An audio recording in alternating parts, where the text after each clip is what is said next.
Ladies and gentlemen, children of the interwebs out there, Sebastian Envy, Strong Style, Cinephile, and half the reigning defending MPW Tag Team Champions.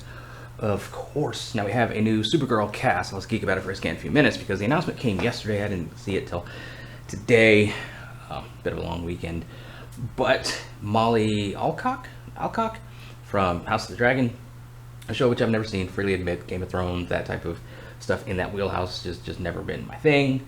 So I haven't seen her in that to know how good she is, but she is going to be Supergirl. And James Gunn has said that he originally, kind of months ago, a year ago, pitched her as his choice for Supergirl. Then they went through this rigmarole casting process. It was down to a few names as of like last week. It was down to like 2. I was going to do a video on that, but then he went and he got his Supergirl. On the casting, Gunn said on Threads, I was watching House of the Dragon and thought she might have the edge, grace, and authenticity we needed for the DCEU Supergirl. And now here we are. Life is wild sometimes.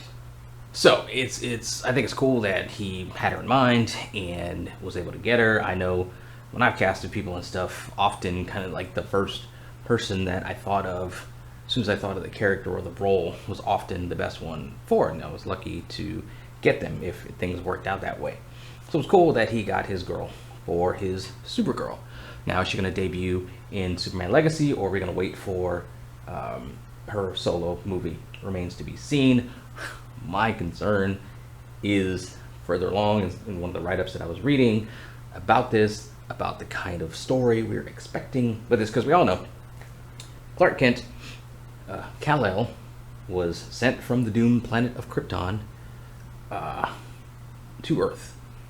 Kara lived some of her prime formative years were done on Krypton, and then she was sent off when the planet was going to be blown up. She was sent to with the intent of watching over Kal-El, but of course she gets knocked off course. I mean, different retcons and things have kind of messed with things, but I mean, pretty much she gets knocked off course. He lands on Earth, grows up in this nice, loving, Smallville, Kansas, wholesome family, and then Kara comes along later. He's already grown up, so she's got to find her way on Earth, I guess. But the thing that concerned me was with Gunn saying on the project, we see the difference between Superman, who was sent to Earth and raised by loving parents from the time he was an infant, versus Supergirl, who was raised on a rock, a chip off Krypton, and watched everyone around her die and be killed in terrible ways for the first 14 years of her life, and then came to Earth when she was a young girl. She's much more hardcore. She's not exactly the Supergirl we're used to seeing. So then my thought is, oh Jesus, what does like a hardcore Supergirl mean? Is she going to be angsty? Is she going to be like, we're going to get this emo version of Supergirl? We're going to get this super angry, just wreck everything and everybody. Supergirl, as one person on one of the comic book forums that I go to, kind of joked, we're going to welcome her to the neck snapping club. We just might.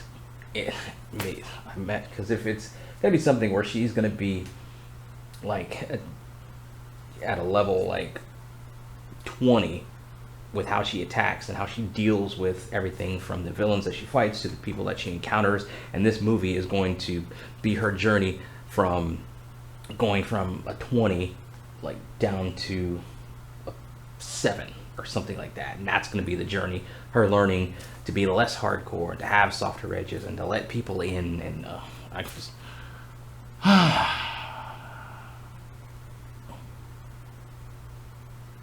maybe I'll be pleasantly surprised and things won't go the way that I just at first blush, like reading that has me just a little bit concerned about Supergirl we're going to get on screen. But it remains to be seen. We're all going to find out together, won't we?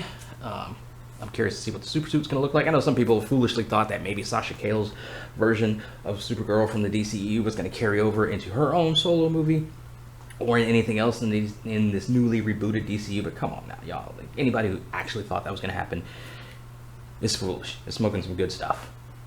I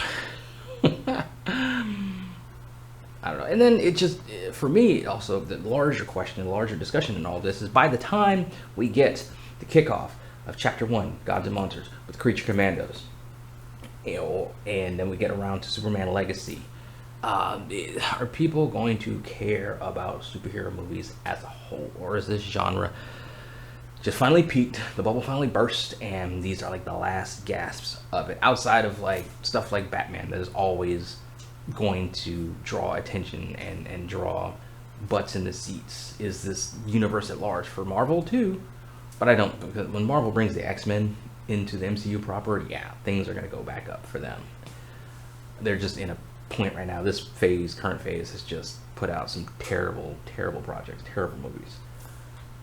But things could change. But are people still going to care by the time Superman rolls around again for yet another reboot? Remains to be seen. I mean, we'll all find out together. We all could be pleasantly surprised with how Superman is, or how Supergirl is, and how James Gunn's vision is carried out for the DCU going forth. I'm hoping it's good, because I like comic books, I like comic book movies, I like superheroes, I love that stuff, so I want to see it doing well. I want to see it made well. Will it be? I don't know. I guess we'll all find out together. But anyway, those are my thoughts on it, scattered as they often are. What do you guys out there think? Let me know in the comments below. Follow me on social media. Talk to me there. Talk to me here, of course. Until next time. And always, let's geek.